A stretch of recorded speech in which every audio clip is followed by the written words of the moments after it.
My wife, Emily, works at the same company as me. I'm in sales, and Emily works in human resources. We got close at the company's anniversary party, exchanged contacts, and started dating. I fell for her upbeat personality and her genuine smile. A year into our relationship, I proposed, and she happily said yes. I've always loved kids and wanted to get married as soon as possible. So, I was thrilled when she accepted my proposal. But we struggled to have children even after our marriage. Our marriage was good, but there were no signs of pregnancy, and years went by.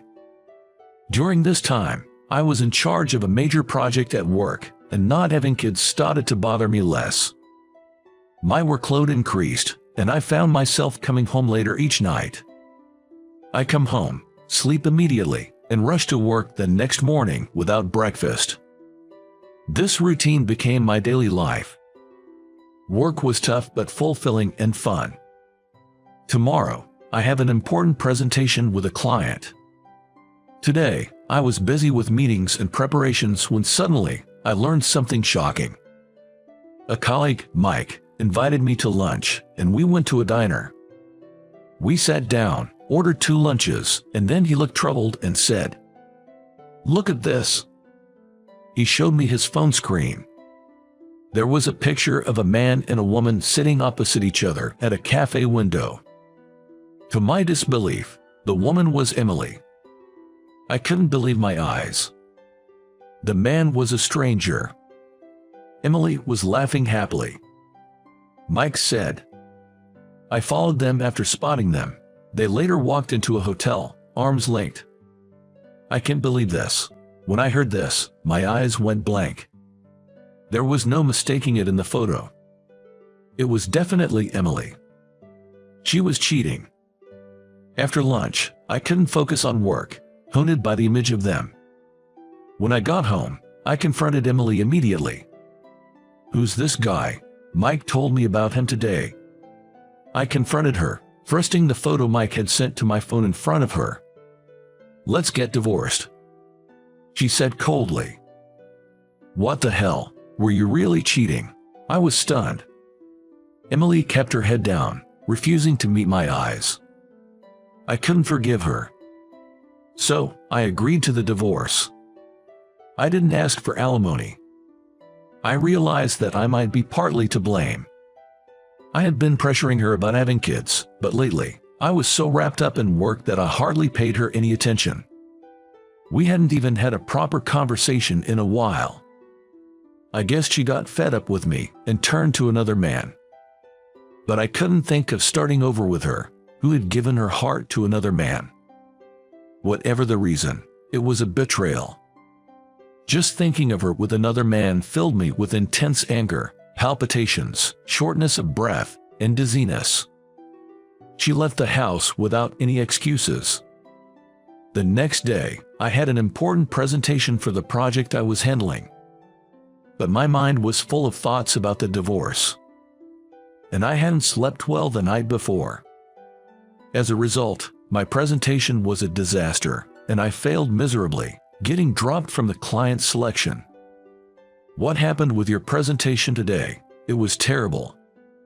"I'm sorry," and was removed from my role as project leader. After that, I couldn't focus on work. My mind was foggy. I even became unable to get out of bed in the morning and stopped going to work. I felt heavy, unable to do anything. I was overwhelmed with sadness and pain. I didn't care about anything anymore. Every day was a struggle. I went to see a doctor. The doctor recommended home rest, and I had to take a leave of absence from work. I tried various medications, but nothing worked, and I spent my days feeling unmotivated. After 6 months, I still couldn't bring myself to return to work, so I resigned and went back to my parents' home in the countryside, where they do farming. "You need to take it easy and rest up here. You can think about your next job when you're feeling better. You haven't been eating properly, have you? You need to get some nutrition." My parents welcomed me back. The neighbors, who I've known since childhood, were also kind to me. At first, I spent most of my time sleeping, but as I ate my mom's fresh vegetable-rich meals every day, I gradually started waking up in the mornings and began taking walks with our dog. Gradually, I started helping out with my parents' farm work. Before I knew it, a year had passed. I had learned all about farming and was considering taking over my parents' work. It was during this time. My brother and his wife, living in New York, both died in a car accident. Their 3-year-old son, now an orphan, was taken in by me as an adopted child. My 3-year-old nephew, Jake, didn't understand that his parents had passed away. "Where's mommy and daddy?" I would pick him up, comfort him, and we would cry together. Since then, I've raised Jake as my own child, and eventually, he started calling me Dad. I grew to love him so much. I realized that you can feel such deep affection even for a child who isn't biologically yours. Another year passed, and Jake turned 4. I would leave him with my mom during the day and continue working in the fields. I didn't think about Emily much anymore, but sometimes I wonder how she's doing now. Could she have remarried that man and be living together? Are they living happily? One day, our family went on a trip to a resort. In the hallway of the inn, I couldn't believe my eyes. It was the man from Emily's affair photo. There was no mistaking it.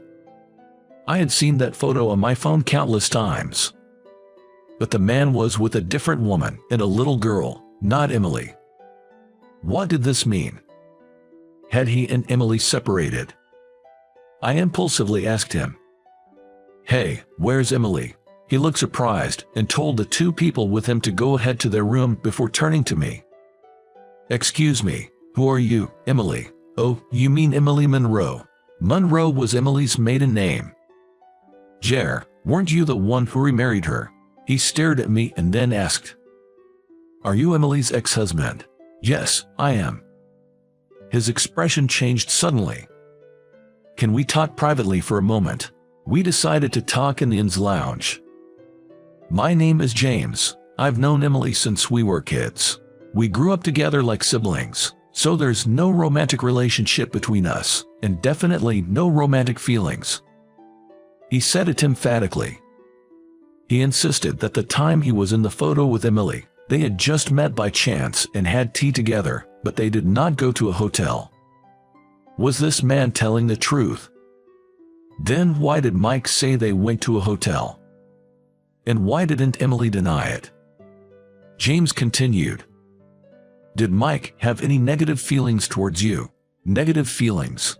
Now that I think about it, he did seem to view me as a rival." "That's right. After I was removed as project leader, it was Mike who took over as the new leader of another project. I later heard he got promoted." Could it be Mike lied about Emily cheating just to bring me down? That was shocking. I had thought of him as a colleague worthy of respect. Then, James added more. "Emily, she can't have children.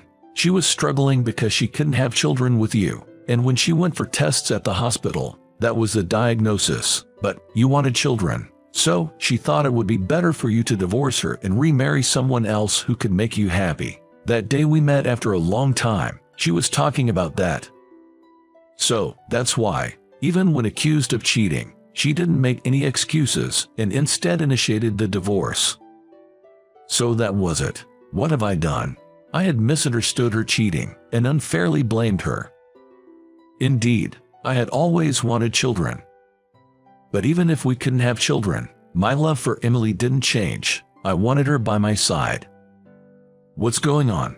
If only we had talked it out properly at that time. If we had, things wouldn't have turned out this way. Emily was consulting me about it afterward. She was thinking about divorcing for your happiness, but even several years after the divorce, she can't move on and is still closed off. James continued. "Is she still single then?" James nodded in response. He then gave me her contact information. She was living at her parents' house now.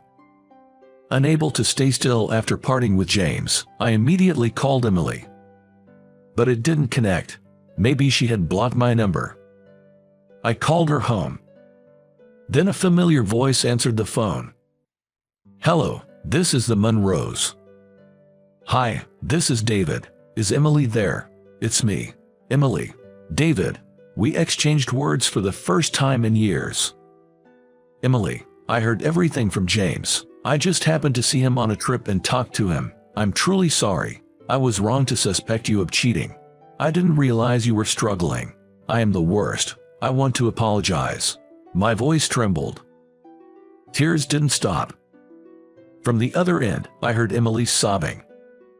"I also regret not discussing it with you and acting selfishly. I've been regretting not talking it out with you all this time," she said in a nearly fading voice.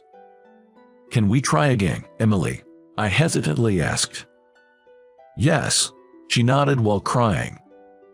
"But there's something different from that time, something I need to tell you." I headed to Emily's parents' house right after returning from the trip. We reunited for the first time in years and embraced each other tightly. I told her about Jake. The next day, I took her to my parents' house and introduced her to Jake. "Hello, Jake." "Hi." She really adored Jake. And he quickly grew fond of her too. I had given up on having children, but to become the mother of such a cute kid, I'm so happy," she said, tearing up. Hearing those words made me happy. The loss of my brother and his wife was still a shock, and the sadness hasn't healed yet. But maybe it was fate that I ended up taking Jake in. I want to raise Jake well, for the sake of my brother and his wife who have gone to heaven," I told her while hugging Emily, who was holding Jake. After that, Emily and I remarried and she moved into my parents' house. My parents welcomed her warmly. Now, we both help with my parents' farming. We're planning to rebuild our current house into a duplex soon. It feels almost like a dream that I had left the company. Speaking of Mike, the one who set me up, I heard he failed miserably in the final phase of a new project, causing great losses for the company, and was demoted afterwards. I thought about contacting the old colleague to give him a piece of my mind, but then decided it wasn't worth it. "Mommy, I'm hungry." "Okay, I'm cooking now." Jake has started calling Emily Mommy. These days, we're living incredibly happy lives.